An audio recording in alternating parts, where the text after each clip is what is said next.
কাছে দূরে যে যেখানে আছেন সবাইকে স্বাগত জানাচ্ছি আমি সুলতানা রহমান। দেখছেন বাংলা নিউজ নেটওয়ার্ক।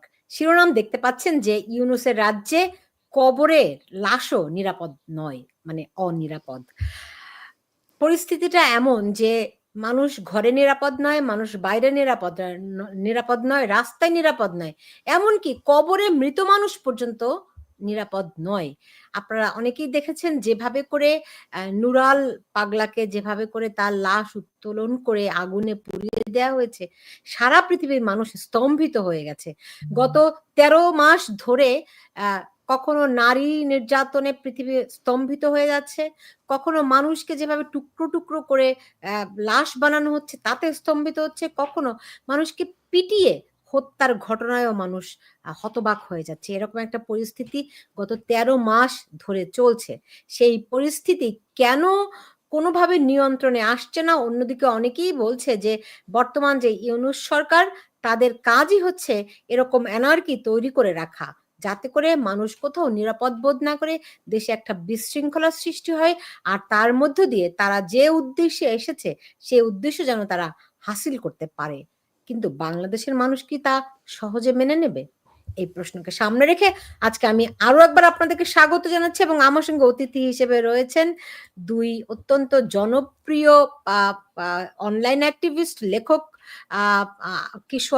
আফসানা কিশোয়া লোচন, এবং রয়েছেন আসাদ নূর। আপনাদের দুজনকে আমি স্বাগত জানাচ্ছি।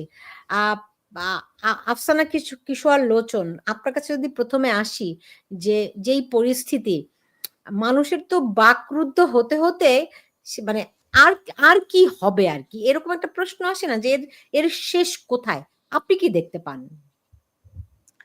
ধন্যবাদ সুলতানা রহমান আজকের প্রোগ্রামে আমাকে ইনক্লুড করার জন্য।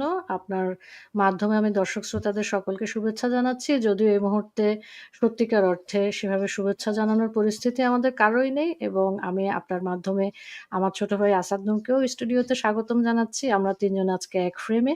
আপনি যেমনটি বললেন যে আমি কি দেখতে পাই, আপনি যেমন দেখতে পাচ্ছেন আমিও সেরকমই দেখতে পাচ্ছি। তাত্ত্বিক আলোচনায় যদি সুলতানা যায়, তাহলে দেখতে পাবেন যে যেখানে, যেখানে কালার রেভলিউশন হয়েছে, এটা বললেই আপনি হয়তো হেসে দিবেন যে লোচন এসেই শুধু কালার রেভলিউশন এর কথা বলে।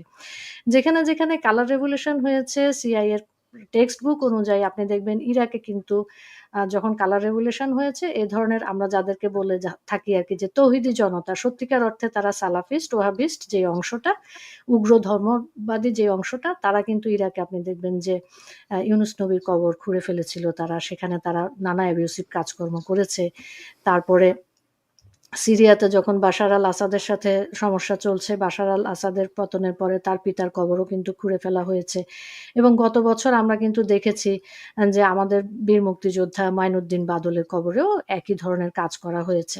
এখন ইউনূসের কথা যেটা বললেন, তিনি কেন অ্যানার্কি করে রাখছেন?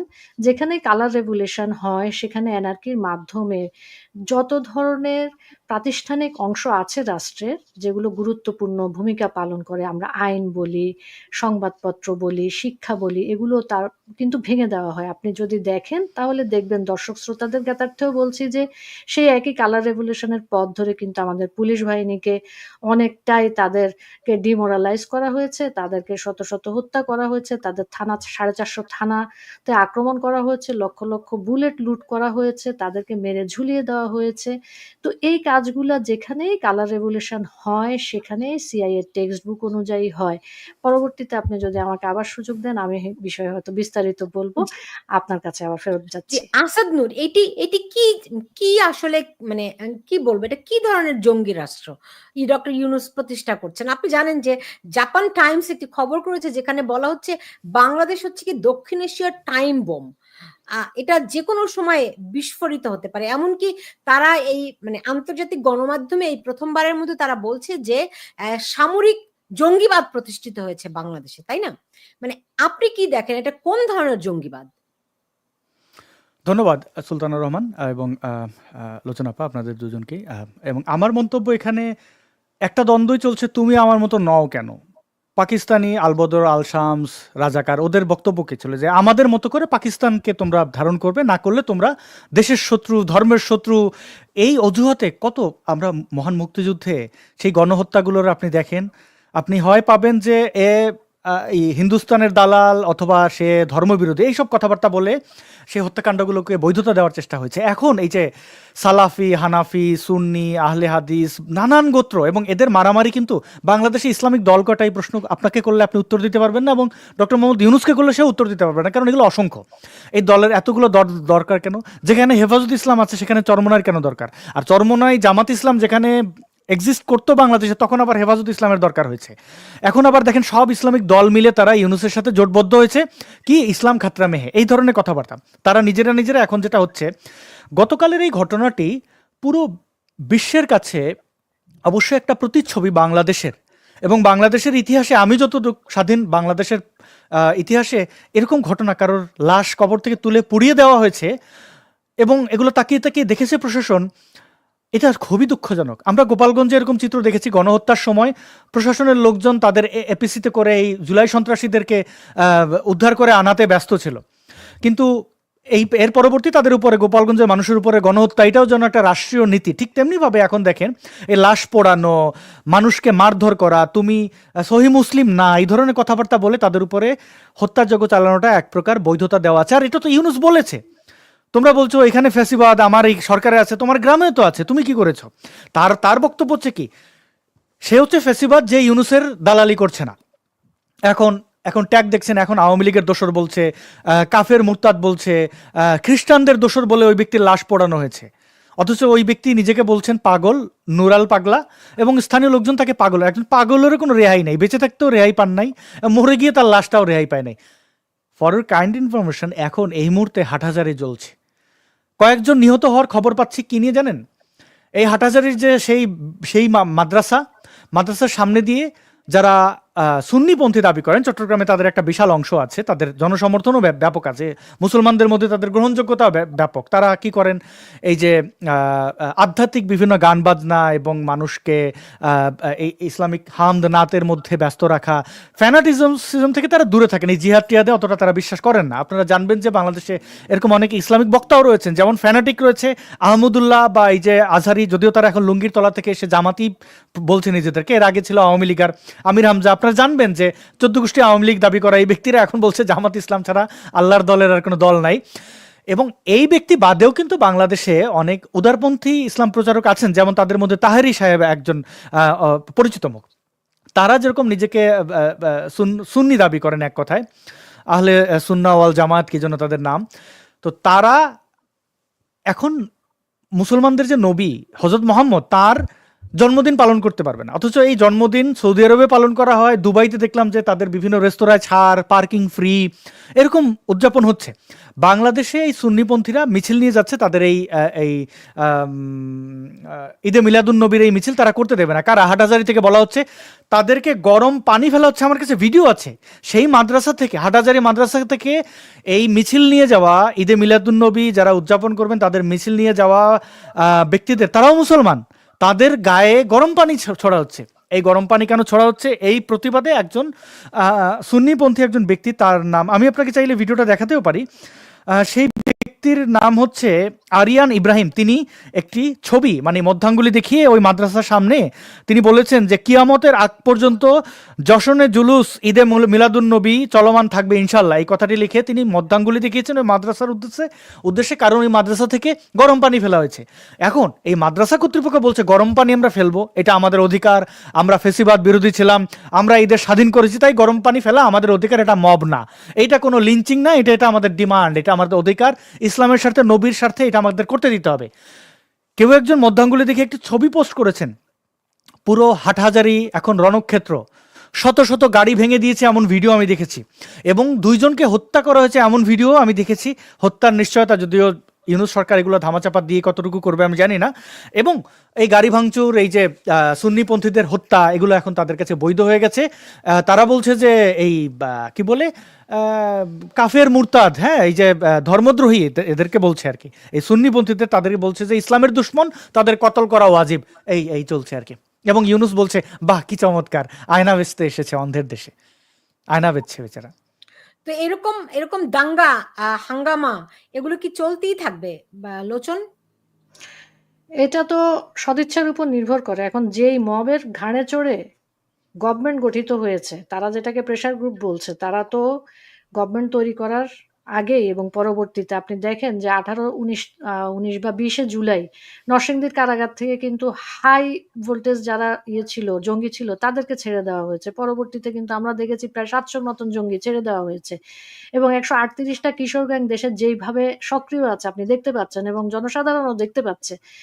এখন আপনার যদি সদিচ্ছা না থাকে এবং আপনি যদি সন্ত্রাসীদের হাত ধরে সরকার গঠন করে থাকেন, আপনি যদি মাফিয়া প্রধান হয়ে থাকেন, এটা যে চলতেই থাকবে এ বিষয়ে তো কোনো সন্দেহ নেই। যতক্ষণ আপনি আছেন, জঙ্গিরাজ ইউনূস আছে, মবরাজ ইউনূস আছে এবং তার জনগোষ্ঠী আছে, তার গ্যাং আছে, ততক্ষণ দেশে এগুলা চলতেই থাকবে এবং এই এনার্কিতে ভর করেই তারা থাকবে। কারণ আমরা এগুলা নিয়ে ব্যস্ত থাকবো, তারা দেশের যেসব সামগ্রিক ক্ষতি করার সেগুলা এর অন্তরালে করতে থাকবে।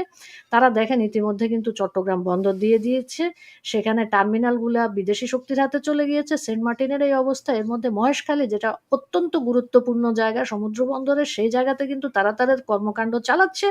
আপনি এই জিনিসগুলো একে একে দেখেন এবং সে কিন্তু এই ফাঁকে নন ডিসক্লোজার এগ্রিমেন্টের মতন একটি আত্মঘাতী, সার্বভৌমত্বের প্রতি আত্মঘাতী একটা সে চুক্তি করে ফেলেছে এবং সকল রকমের অযোগ্য অপ্রাসঙ্গিক লোকজনকে বসিয়ে রেখেছে। এবং যেটা আপনি শুরুতে বললেন যে কবরেও যে লাশ অনিরাপদ, যে কবরে আগুন দেওয়া হয়েছে সে সরকার প্রধান, সে তার ভেরিফাইড পেজ থেকে সে একটা নিন্দা জ্ঞাপন করে।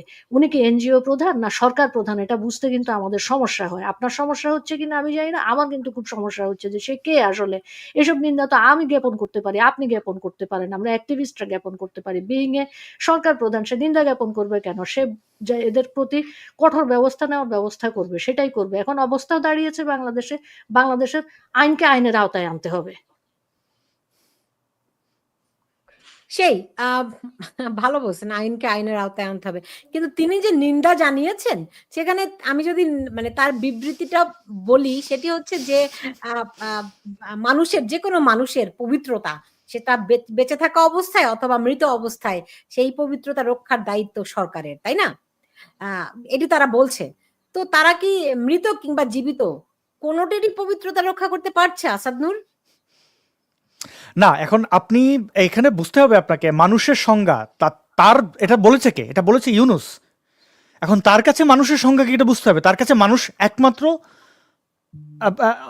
আপনাকে 5 বছর চাই, ইউনূস মহান, এরা হচ্ছে মানুষ, আর বাকিরা তো ফ্যাসিস্ট। সে তো ফ্যাসিস্টদের রক্ষা করবে এটা বলে নাই তো। আচ্ছা, আফসানা কি চল, আপনার কি মনে হয়? হ্যাঁ, আমি আসাদুরের সাথে একমত। এখানে তো দ্বিমত হওয়ার কোনো সুযোগ নেই। যেই ব্যক্তি সরকার প্রধান হিসেবে বসে, চেয়ারে বসে, সে অবৈধভাবে হোক বা জোর করে হোক, বসে বলতে পারে যে তোমার গ্রামেও আছে ফ্যাসিস্ট, তাদেরকে দেখো না? যিনি এভাবে রাষ্ট্রযন্ত্রকে এবার স্টেট অরিজিনেটেড মবের দিকে রাষ্ট্রকে ঠেলে দেয়, তার পক্ষে মানে এই কথাই তো বলা স্বাভাবিক। সে তো বলবেই যে, এবং সে তার বিরোধী যারা আছে তাদেরকে হত্যাযোগ্য করা, তাদের জন্য বয়ান তৈরি করা, তাদেরকে আমরা এখন অবস্থা তো দেশে এরকম দাঁড়িয়েছে, মানুষকে প্রোপাগান্ডা খাওয়াতে খাওয়াতে একটা ছেলে তার বাবাকে দেখতে গিয়েছে 6 মাস পরে, 6 মাস ধরে সে বাসা ছাড়া, সে ভোলার ছাত্রলীগ, তাকে তার বাসার সামনের বাসার দোরগোড়ায় কুপিয়ে ফেলে রাখা হয়েছে। আমাদের কিন্তু সেভাবে তো এখন আমাদের যারা সুশীল, আমরা যারা মানবাধিকার বলে কান্নাকাটি করতে করতে আমরা শাহবাগ কাঁপিয়ে ফেলতাম একসময়, তারা কিন্তু কেউ সেখানে গিয়ে দাঁড়াচ্ছি না। কারণ আমাদের মধ্যে এই জিনিসটা, এই আইডিয়াটা ঢুকিয়ে দেওয়া হয়েছে, ও তো মানুষ না, ও তো আওয়ামী লীগ, ওকে হত্যা করা যায় আছে। বিষয়টা এরকম, যখন 2013-তে আমরা শাহবাগ করেছি, এরপরে যখন ব্লগার হত্যা হয়েছে, তখন এরকম একটা বয়ান তৈরি করা হয়েছে, ও তো ব্লগার, ও তো নাস্তিক, ওকে কতল করা ঠিক আছে, ও তো মানুষ না। বিষয়টা কিন্তু এখনো সেভাবেই চলছে যে ও তো আওয়ামী লীগ, ওকে মারলে কি হয়েছে, ও বাবাকে দেখতে আসলে কি হয়েছে। আওয়ামী লীগের বাবা মা নাই, আওয়ামী লীগ করলে, ছাত্রলীগ করলে তাদের বাবা মার স্ত্রী সন্তান কিছুই নাই, তারা হত্যাযোগ্য। এই বয়ানটাই তো ইউনূস দিচ্ছে এবং এই বয়ান দিতে দিতে তারা কিন্তু এটা একটা অংশের কাছে প্রতিষ্ঠিত করে ফেলেছে এবং শিবিরকে নর্মালাইজ করে ফেলেছে। আমি জিনিসটা এভাবেই দেখি। জি, শিবির কি আসলে আসাদ নূর বোধহয় কিছু বলতে আছেন? যে না, ওই যে আফসার আপার সাথে কিশোর আপার সাথে একটা জিনিস শুধু অ্যাড করি। দেখেন, গোপালগঞ্জের মানুষ মানুষ না, তাদেরকে মিলিটারি বলছে গুলি কর, গুলি কর, একদম জায়গা বরাবর গুলি কর, গণহত্যা চালিয়ে তাদের মানে সেই পাকিস্তানি মিলিটারিদের মতো 4 হাত পায়ে 4 জন ধরে টেনে নিয়ে যাচ্ছে। আপনি বাংলাদেশে কোনো সুশীলরা দেখছেন কথা বলতে? না, ওটা আওয়ামী লীগের লাশ, মানে গোপালগঞ্জ ধরেই নেওয়া হচ্ছে যে গোপালগঞ্জ আওয়ামী লীগ। আচ্ছা, এরপরে আবার যখন এই একই আর্মি যখন নুরুরে পেটায় বলতেছে মিলিটারি তোমরা ব্যারাকে ফিরে যাও।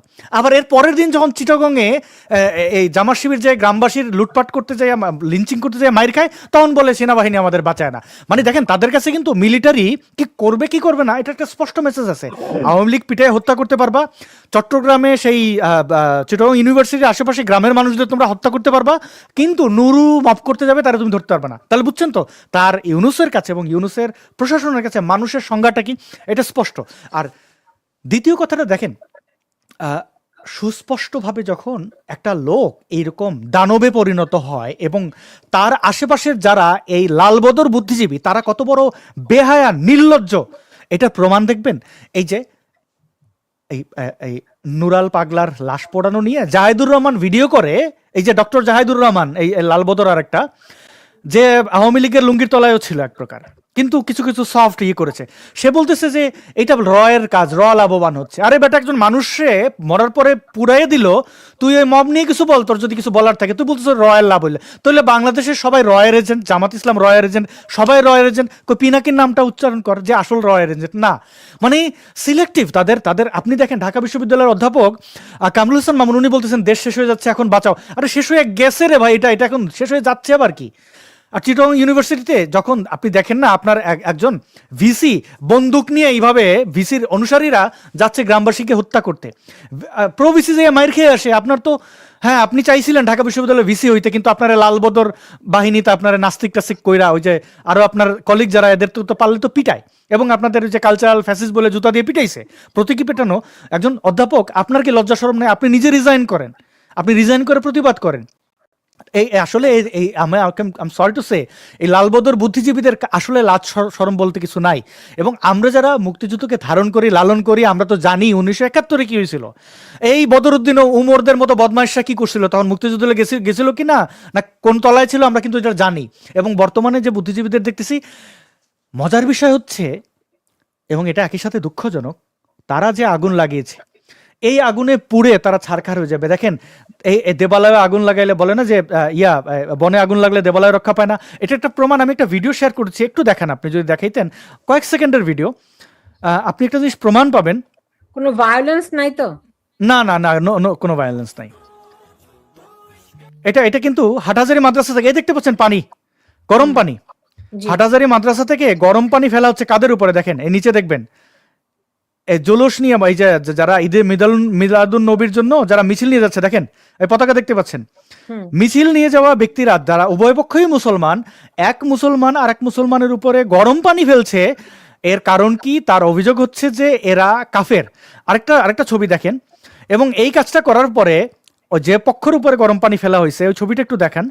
সেই পক্ষের যাকে গণধোলাই দিয়ে এখন সেই মৃত্যুর সাথে পাঞ্জা লড়ছে, পুলিশ কাস্টাডিতে আছে। আরিয়ান ইব্রাহিম বলছে কিয়ামতের আগ পর্যন্ত যশনে জুলুস ঈদে মিলাদুন্নবী চলমান থাকবে ইনশাল্লাহ। আমরা ঈদে মিলাদুন্নবীতে চট্টগ্রামে, আমি তো ছিলাম পড়াশোনা কক্ষে, আমি দেখেছি যে তাদের মধ্যে তারা ভায়োলেন্স ঘটায় না, তারা বেশ শান্তিপূর্ণ। তাদের উপরে গরম পানি মারার পরে এই হাটহাজারীর এরা বলছে যে এটা আমাদের অধিকার। যে ব্যক্তি গরম পানি খাওয়ার পরে বলছে, মিডিল ফিঙ্গার দেখাচ্ছে, দেখাবে না তুমি একটা মাদ্রাসা থেকে, একটা মসজিদ থেকে তুমি গরম পানি মারো, এখন তাকে ধরে নিয়ে কারণ সে সংখ্যায় কম এবং সে কিন্তু নিরীহ। দেখেন এই দেশের হিন্দুদের উপরে, বৌদ্ধদের উপরে নির্যাতন করার পরে উল্টা তাদের ধরে নিয়ে যাওয়া হয়, কারণ সে নিরীহ, তাকে কতল করা, তাকে দমন করা সহজ। এইটা হচ্ছে বাংলাদেশের চিত্র।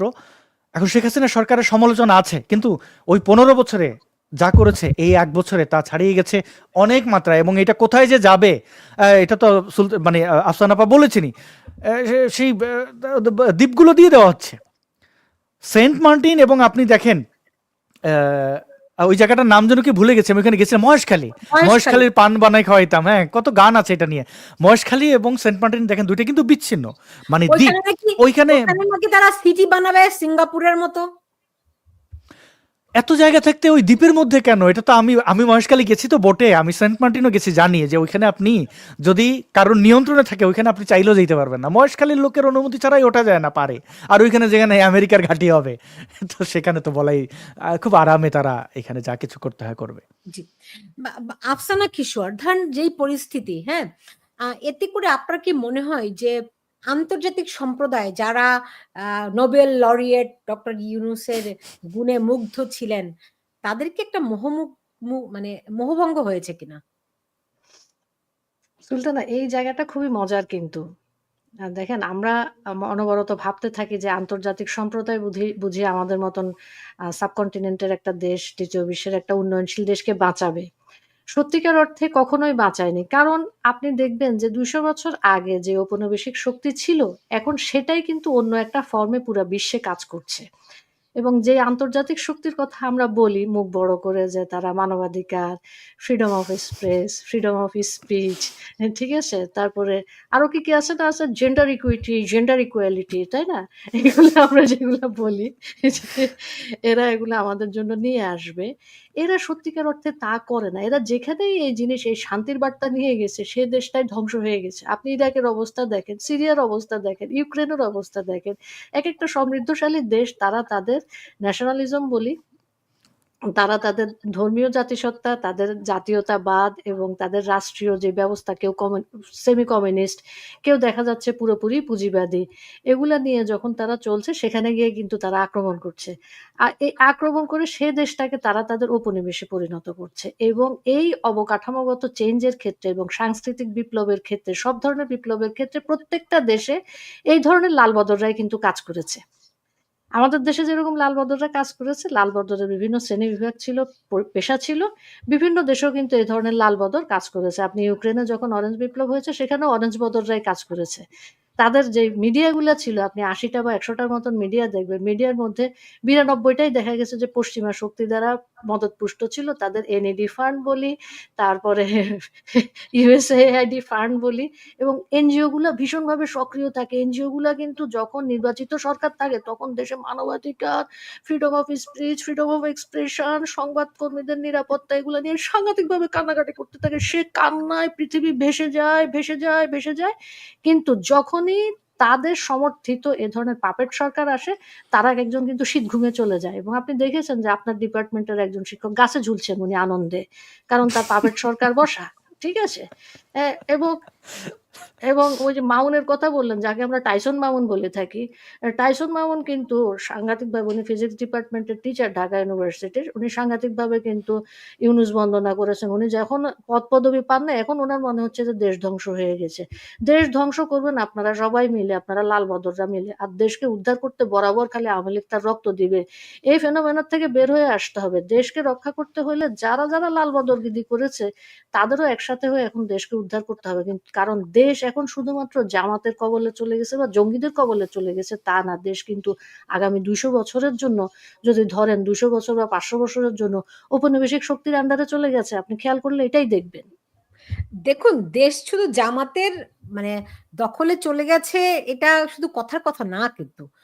আমি কালকেই দেখছিলাম যে কানাডাতে যাবেন জামাতের আমির শফিকুর রহমান।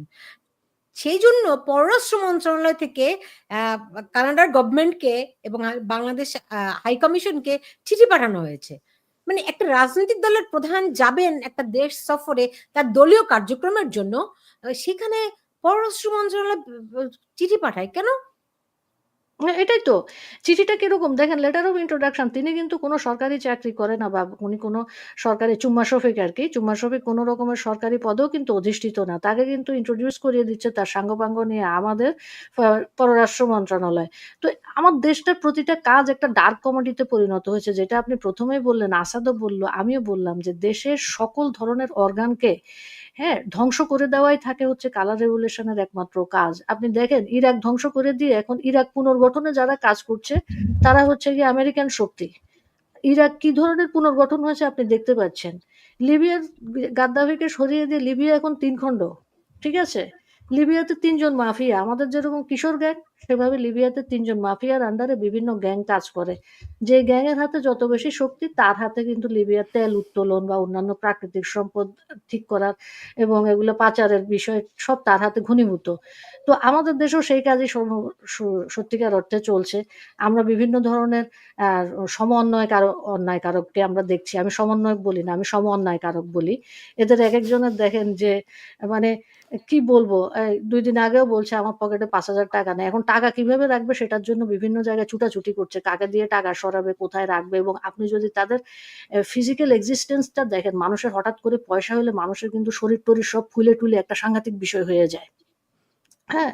তাদের ফিজিক্যাল এক্সিস্টেন্সও সেরকম হয়ে গিয়েছে। আব্দাল্লাহ বলেন, তারপর যে ছৈদানা সার্জিস আলম বলেন, এদের প্রত্যেকের ফিজিক্যাল এক্সিস্টেন্স স্যুট ছাড়া এখন পড়তে পারে না, ওয়েস্টিন ছাড়া যাইতে পারে না। এই তো অবস্থা, বুঝতে পারছেন না? তো আমার দেশটাও দেখেন মাফিয়াদের দ্বারা সেভাবে নিয়ন্ত্রিত হচ্ছে।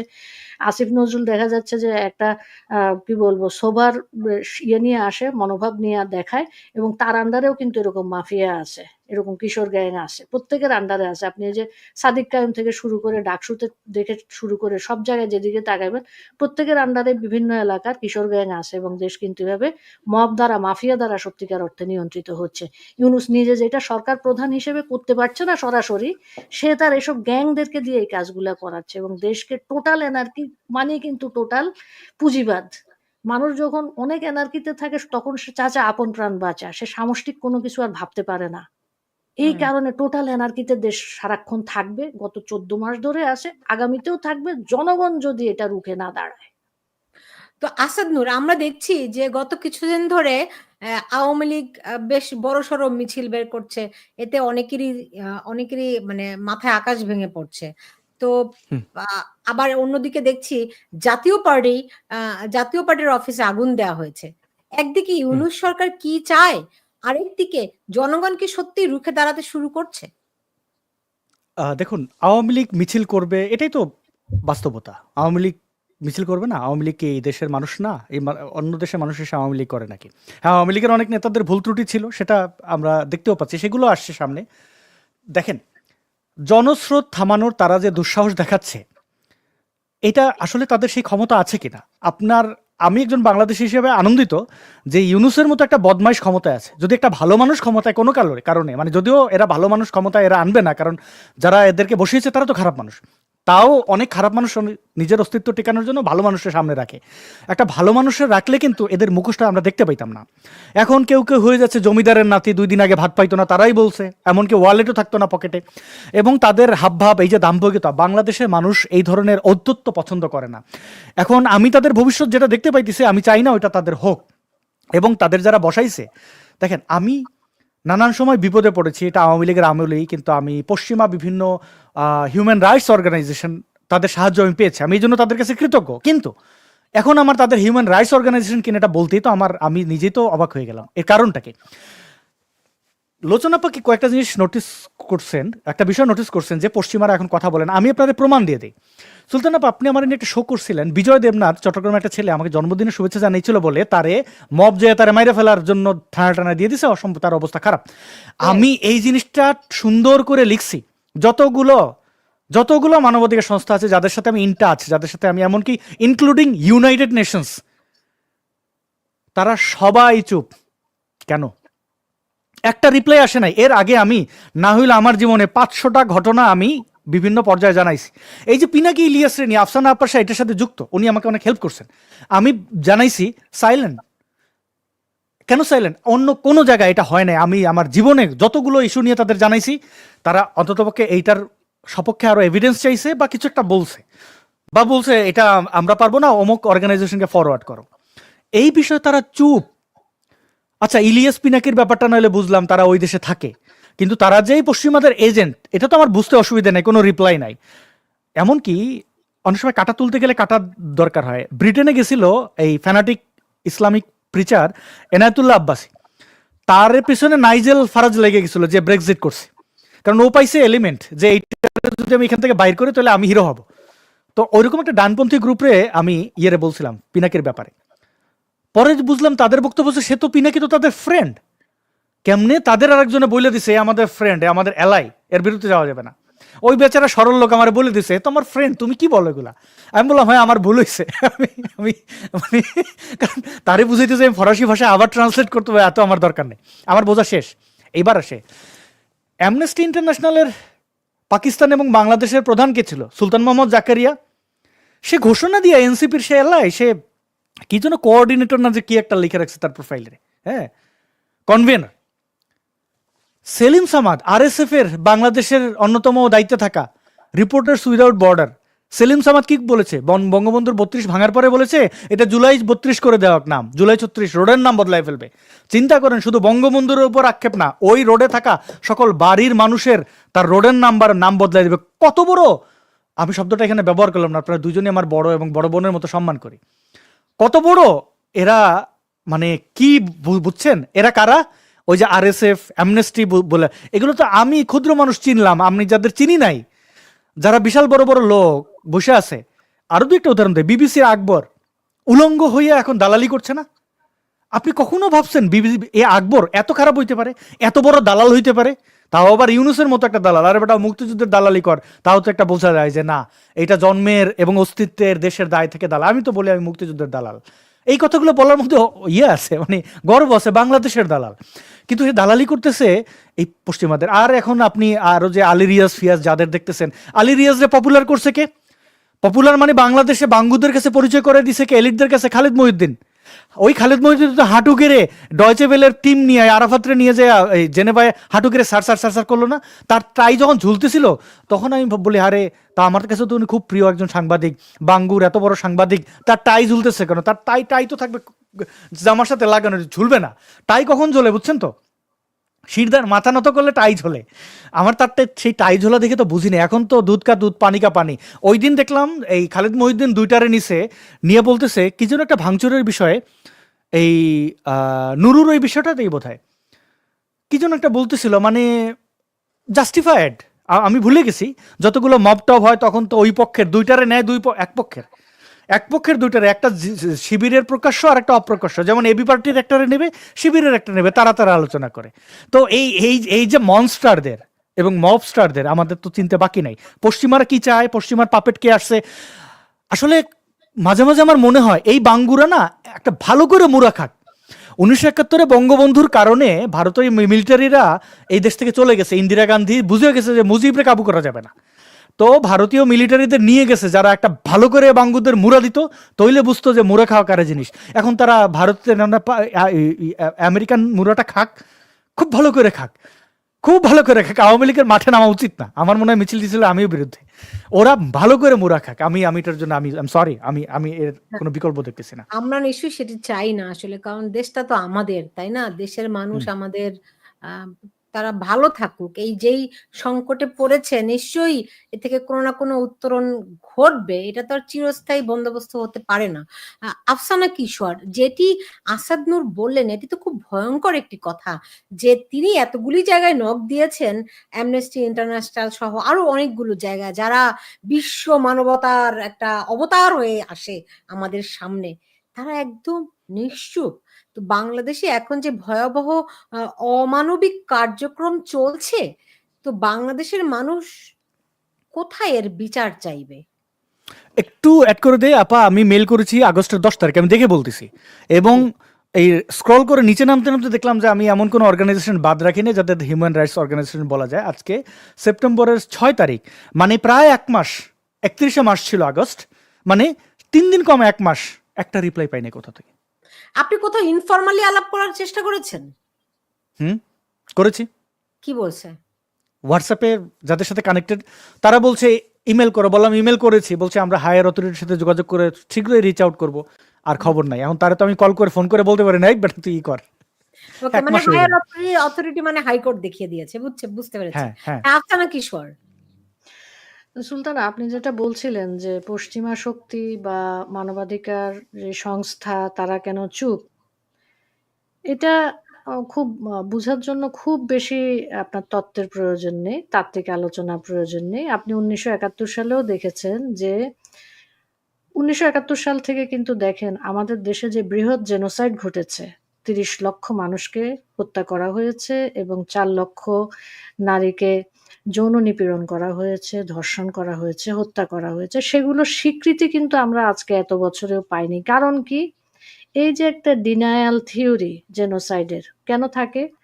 কারণ হচ্ছে গিয়ে এর সাথে পশ্চিমা শক্তি জড়িত। যখনই এর বিচার হবে, এটাকে জেনোসাইড হিসেবে স্বীকৃতি দেওয়া হবে, তখন কিন্তু এই পশ্চিমা দেশগুলো যেমন আমেরিকা, চীন, এরা কিন্তু সরাসরি পাকিস্তানকে সমর্থন করেছে, সহায়তা দিয়েছে। ব্রিটেন পরোক্ষভাবে সহায়তা করেছে। এরা কিন্তু এই কাজে তারাও দোষী সাব্যস্ত হয়। এখন আপনি আমাদের দেশের দিকে যদি তাকান, আমাদের 5ই আগস্টের আগে থেকে এবং পরের থেকে যা হয়েছে আপনি দেখেন, ইউএস এমবাসির সক্রিয় ভূমিকাটা দেখেন। এবং আপনার আরেকটা প্রোগ্রামে সম্ভবত আমি এসে বলেছি বা আপনার সাথে আমার ব্যক্তিগতভাবে আলাপ হয়েছে যে ৫ই আগস্টের পরে পশ্চিমা শক্তি, এই ইউরোপীয় ইউনিয়ন তো পশ্চিমা শক্তি, তাই না? ইউরোপীয় ইউনিয়নের লোকেরা কার সাথে বারবার দেখা করেছে? ৩ মাসে ৩ বার জামাত ইসলামের সাথে দেখা করেছে। এবং আমাদের যখন ৮ই মার্চ পালন হচ্ছে বিশ্ব নারী দিবস, তখন এই ইউরোপীয় ইউনিয়ন কোন নারীদেরকে ডেকে এনেছে? ছাগি সংস্থার নারীদেরকে। ঠিক আছে? জামাতের যে ছাত্রী সংস্থা বলি আমরা, আমি সেটাকে ছাগি সংস্থা বলি। সেই ছাগি সংস্থার নারীদের সাথে তারা দেখা করেছে। তো তারা তাদের অ্যাসাইনমেন্ট অনুযায়ী যাদেরকে যেখানে বসানোর কথা, পশ্চিমা শক্তি সবসময় যেই দেশে, এটা মুসলিম দেশ হলে সেখানে দেখা যায় যে মুসলিম এক্সট্রিমিস্ট যারা আছে তাদেরকে তারা এম্পাওয়ার করার চেষ্টা করে। বৌদ্ধ কান্ট্রি হলে বৌদ্ধ, যেখানে যেটা তারা পায়, কোনো জায়গায় হয়তো ভাষাগতভাবে, কোনো জায়গায় সাংস্কৃতিকভাবে। আপনি রুয়ান্ডাতে যেটা দেখেছেন, হুতু আর তুৎসিদের বিরুদ্ধে দুজনকে লাগিয়ে দেওয়া হয়েছে। কি হয়েছে? বলেছে তোদের একজনের নাক বোঁচা, আরেকজনের নাক কাড়া, সুতরাং তোরা ২ জাতি। এ নিয়ে কিন্তু হুতু আর তুৎসি মারামারি করে দেখেন লক্ষ লক্ষ লোক মরে গিয়েছে। তো পশ্চিমাদের যে এজেন্ডা, সেই এজেন্ডা অনুযায়ী কিন্তু তারা বাংলাদেশে যে অ্যাসাইনমেন্ট নিয়ে এসেছে সেটাই করার চেষ্টা করেছে। এবং এই কারণে তারা নিশ্চুপ, কারণ এটা তাদের ব্রেইন চাইল্ড, তাদের কাজ, তাদের অ্যাসাইনমেন্ট। তারা এটা ফুলফিল করার জন্য যা যা করা দরকার, তাদের জিও পলিটিক্সে তাদের প্রভাব খাটার, বিস্তার করার জন্য তাদের বাংলাদেশের যেই অংশ যেভাবে ইউজ করা দরকার তারা সেটা সেভাবে করবে। সেখানে আপনি আমি একটা সংখ্যা মাত্র। সেখানে ১০ লাখ মারা যাচ্ছে না ১০,০০০ মারা যাচ্ছে, সেখানে পলিটিক্যাল জেনোসাইড হচ্ছে না কমিউনাল ভায়োলেন্স হচ্ছে, এগুলো তাদের কোনো ধর্তব্যের বিষয় না। তারা আমাদেরকে পোকামাকড়ের মতন দেখে, এবং সেটাই দেখে যাচ্ছে। বিগত কয়েকদিন আগে ট্রাম্প একটা বলেছে যে সবাই হয়তো মরে গেলেও কিন্তু আমেরিকা বেঁচে থাকবে, আমেরিকা এত বৃহৎ।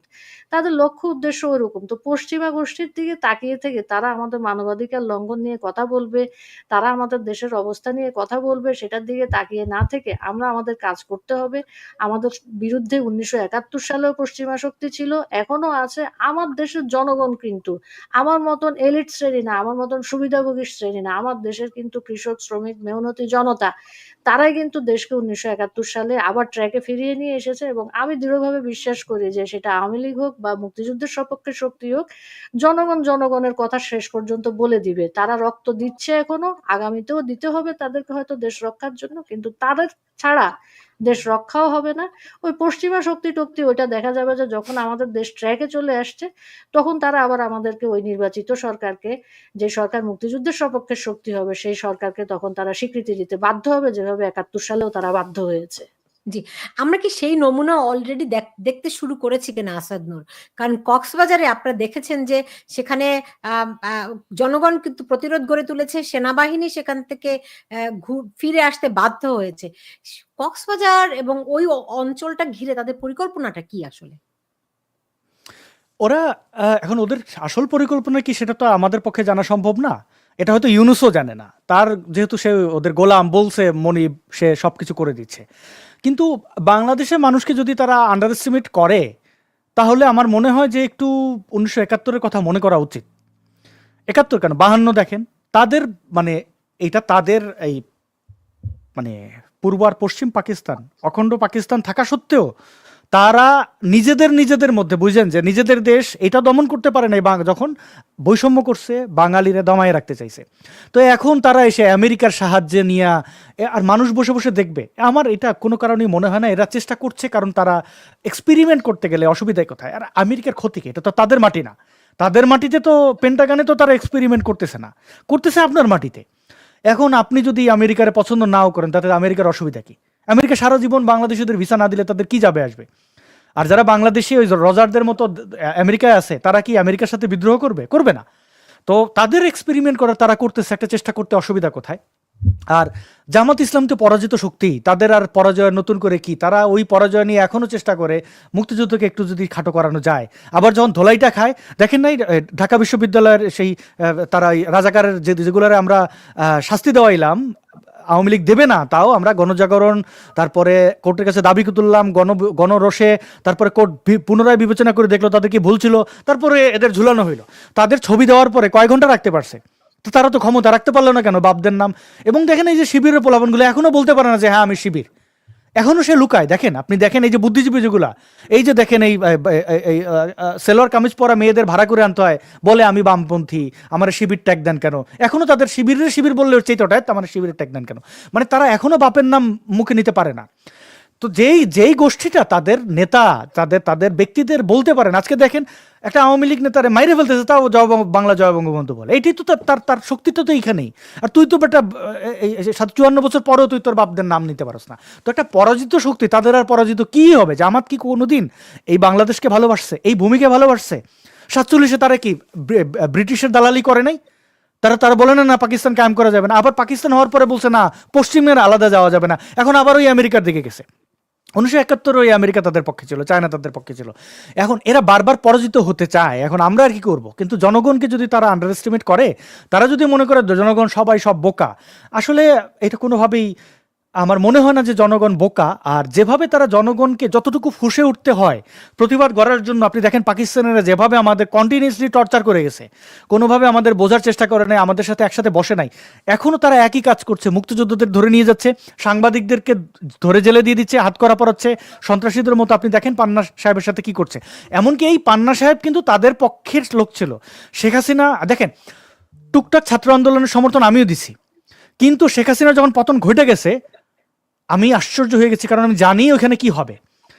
তো উদযাপন করা, যারা উদযাপন করছে, মানে পরে ভুল বুঝতে পারছেন, সেটা শেখ হাসিনা চলে যাওয়াটাতে ভুল বোঝা না, যে তখন আমরা জামাতের কাছে ক্ষমতা দিয়ে দিছি, এটা একটা ভুল।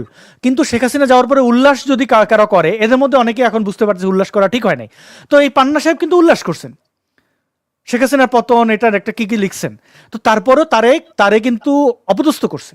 আবার দেখেন এই লতিফ সিদ্দিকী, তিনিও কিন্তু এই ছাত্র আন্দোলনের পক্ষে ছিলেন, তিনি বলছেন ওইখানে, তারপরে বলে তুমি প্রমাণ দাও। এই মূর্খগুলো জানে না যে সে বিবিসি বাংলায় কি বলছে। আবার দেখেন এই কামরুল হাসান মামুনের অবস্থা দেখেন, আর জেডাই খান পান্নারই দেখেন না অবস্থা কি। তো তারা যখন তাদের পক্ষের লোকদেরকে ফ্যাসিবাদের দোষর বলে মায়ের শুরু করছে, এবং সাধারণ মানুষকে তো করছেই, কিছু হইলে আওয়ামী লীগ, এখন যে লোকটা আওয়ামী লীগের বিরুদ্ধে ছিল সেজন্য হঠাৎ কানের উপর খাই চিন্তা করছে, আরে আমি তো একটা ন্যায্য কথা বলতেই গেছি, তাহলে আমার আওয়ামী লীগ বলতেছে, তার মানে তো আওয়ামী লীগই ঠিক ছিল। যে রিক্সাওয়ালা এই কপালে পতাকা নেমে সে শেখ হাসিনা পতন চেয়েছিল, সেই ভাইরাল ছবি, সে আজকে আমি দেখলাম যে ভিডিওতে সে বলতেছে যে আমি তো এই জিনিস চাই নাই, আমার তো এখন পেটে ভাত নাই, আমি এখন তো ওভারব্রিজের নিচে থাকি। তো এই জিনিসগুলো তারা তৈরি করতেছে। এখন যদি তারা মনে করে আমেরিকান সোলজার এসা, চায়নার সোলজার এসা তাদের বাঁচাবে, তাহলে বাঁচাবে। দেখবো বাংলাদেশি মানুষের শক্তি বেশি নাকি তাদের। আফসানা কিশোর, আসলে কি এরকমটি হতে পারে কিনা? ধরেন সেন্ট মার্টিনে একটি ঘাঁটি বানাবে এবং বাংলাদেশের মানুষ রুখে দাঁড়াবে। কালকে দেখলাম মহেশখালী কিংবা সেন্ট মার্টিন দিকেই কক্সবাজারের একজন কেউ চায়না, ইন্ডিয়া, রাশিয়ার কাছে সাহায্য চাইছে। আমি নিশ্চিত যে আপনিও সেটি দেখেছেন। এরকমটি কি হবে নাকি? এখন সুলতানা, যেটা আমরা প্রথম থেকে আলাপ আলোচনা করে আসছি, আমার দেশে গণতন্ত্র, freedom of speech, freedom of expression, gender equity, gender equality, inclusiveness, এগুলো কোনো কিছুই কিন্তু করার জন্য পশ্চিমা শক্তি এখানে আসেনি। তারা তাদের ব্যবসায়িক স্বার্থ নিয়ে এসেছে, এবং সেই ব্যবসায়িক স্বার্থ বা জিওপলিটিক্স যে জিনিসগুলো একে অন্যের সাথে ওতপ্রোতভাবে জড়িত, সেগুলো যদি বাস্তবায়িত করতে হয় তাহলে সেন্ট মার্টিন কেন, বহু জায়গাতেই বহু কিছু করতে হবে। এবং আপনার মনে আছে ইন্দোনেশিয়াতে দীর্ঘদিন ধরে, প্রায় ৩২ বছর ধরে কিন্তু ইন্দোনেশিয়াতে এক ধরনের অ্যান্টি কমিউনিজম মুভমেন্ট চলেছে। সেখানে লক্ষ লক্ষ মানুষকে হত্যা করা হয়েছে। অ্যান্টি কমিউনিজম মুভমেন্ট করার পরে কিন্তু দেখেন শেষ পর্যন্ত কি হয়েছে। ইন্দোনেশিয়ার একটা কি বলবো, একটা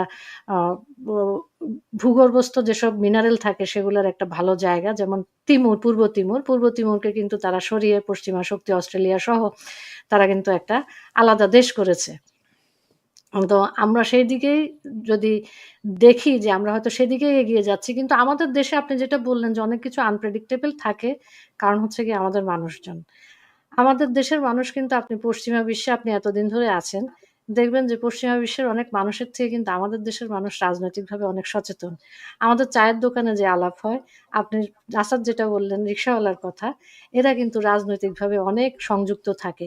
এই জায়গাটাই হচ্ছে গিয়ে পশ্চিমারা সত্যিকার অর্থে বিশ্লেষণ করে উঠতে পারে না আমাদের এই জায়গাটা। তারা ৭১-এও পারেনি। আমাদের বাংলাদেশের মানুষ কোন জায়গায় যে ট্রিগার হয়ে যায়, আমাদের বাংলাদেশের মানুষ কিন্তু সবকিছু সহ্য করতে থাকে। যখন তার ভাষার উপরে, জাতীয়তাবাদের উপরে এবং তার সার্বভৌমত্বের বিভিন্ন সিম্বল, এগুলোর উপরে আক্রমণ হয়, সে হয়তো সাময়িকভাবে নাম থাকে, যেটা আমরা ৫ই আগস্টে দেখেছি, তারা আয়ত্ত করে উঠতে পারেনি, আত্মস্থ করে উঠতে পারেন যে হায় আল্লাহ কি হচ্ছে?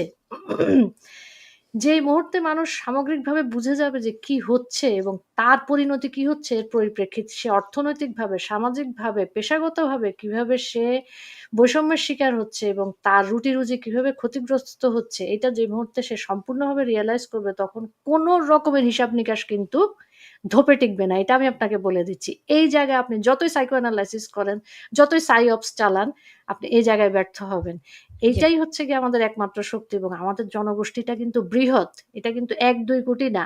আমরা অফিসিয়ালি ১৮ কোটি বলি। এটা আমার ধারণা আনঅফিসিয়ালি ২২ কোটি ছাড়িয়ে গিয়েছে এবং জি। এই ডেমোগ্রাফি দেখবেন। ১৫ থেকে ২৫ বছরের মানুষজন কতটুকু সেটা দেখবেন। এই ডেমোগ্রাফিটাকে ইউজ করেই কিন্তু এই সোশ্যাল মিডিয়া ভিত্তিক প্রোপাগান্ডা চালিয়ে আমাদের এই সর্বনাশটা ঘটানো হয়েছে।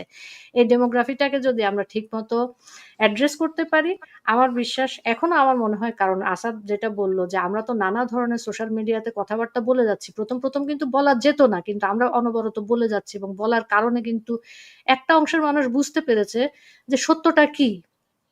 দেশে রেজিম চেঞ্জ হয়, সরকার চেঞ্জ হয় এটা সত্যি কথা। কিন্তু এইভাবে না। এভাবে যেসব দেশেই হয়েছে সেসব দেশের পরিণতি কিন্তু খুব দুর্ভাগ্যজনক হয়েছে।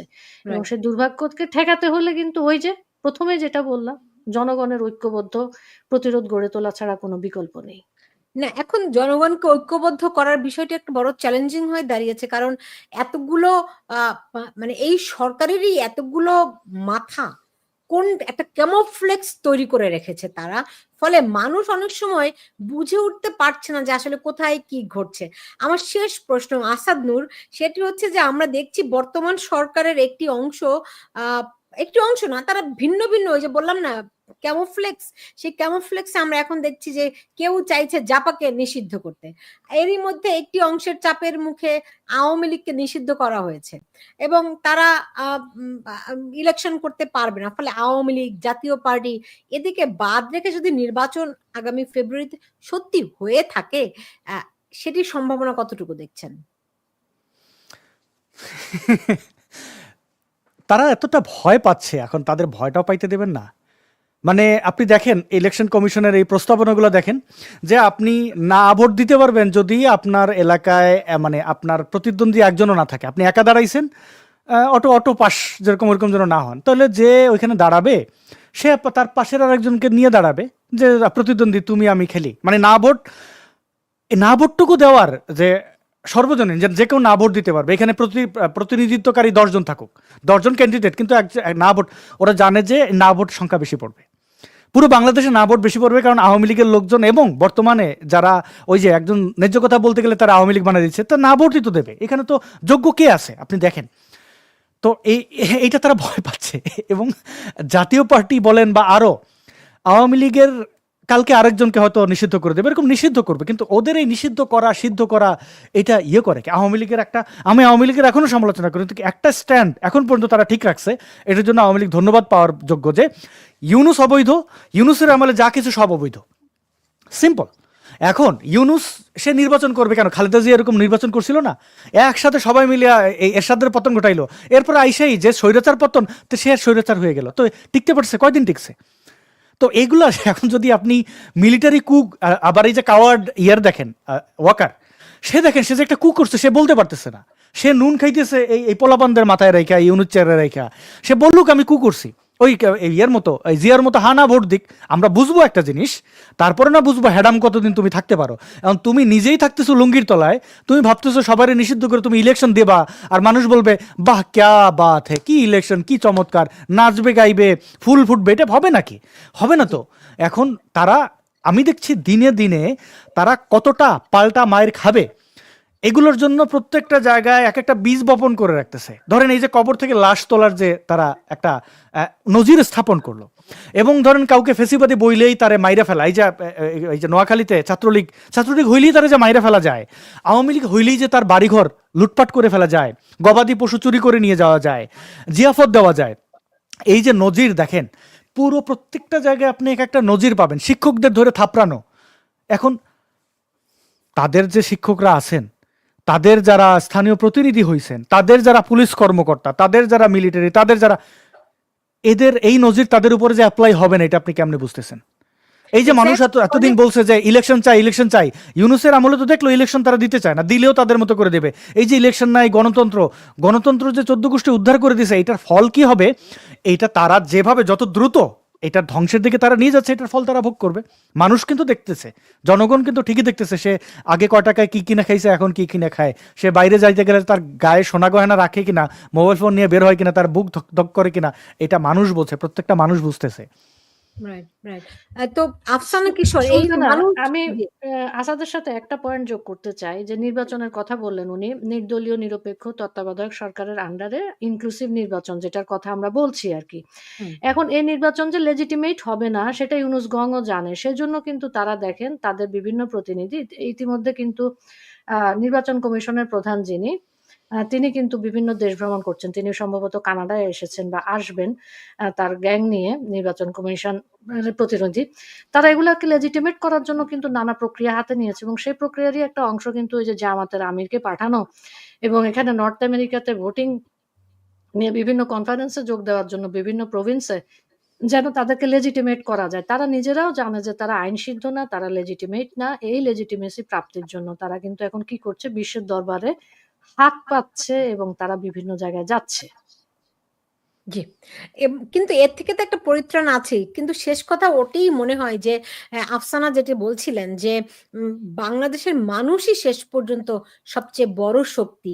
আমরা হয়তো জাতি হিসেবে অনেক আবেগপ্রবণ, আমরা আবেগে অনেক সময় অনেক কিছু করে ফেলি। কিন্তু মানুষ যখন রুখে দাঁড়ায়, ঘুরে দাঁড়ায়, তখন কোনো কিছু তার সামনে আর টিকতে পারে না। বাংলাদেশের মানুষেরকে নিয়ে যদি সত্যি, সত্যি এই চক্রান্ত হয়ে থাকে, বাংলাদেশের স্বাধীনতা, সার্বভৌমত্বের উপর যদি এই আঘাত আসতেই থাকে, আমি নিশ্চিত বাংলাদেশের মানুষ এটি এখানে ঘুরে দাঁড়াবেই।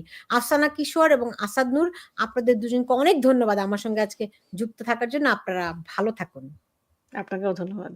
দর্শক, এই ছিল আমার কোথায় গেল দাঁড়ান। একটু শেষ করতে গিয়েও শেষ করতে পারলাম না আরকি। আপনাদের দুজনকে অনেক ধন্যবাদ জানাচ্ছি আমার সঙ্গে আজকে যুক্ত থাকার জন্য। আপনারা ভালো থাকুন। দর্শক, এই ছিল আমার এখনকার আয়োজনে। আপনারা যে যেখানে আছেন সবাই ভালো থাকবেন সেই প্রত্যাশা রাখছি এবং ওই কথাই যে মানুষকে রুখে দাঁড়াতে হবে। দেশের স্বাধীনতা, সার্বভৌমত্বের প্রশ্নে বাংলাদেশের মানুষ চিরকাল আপোষহীন। এই পৃথিবীর আর কেউ তার পাশে এসে দাঁড়াবে না।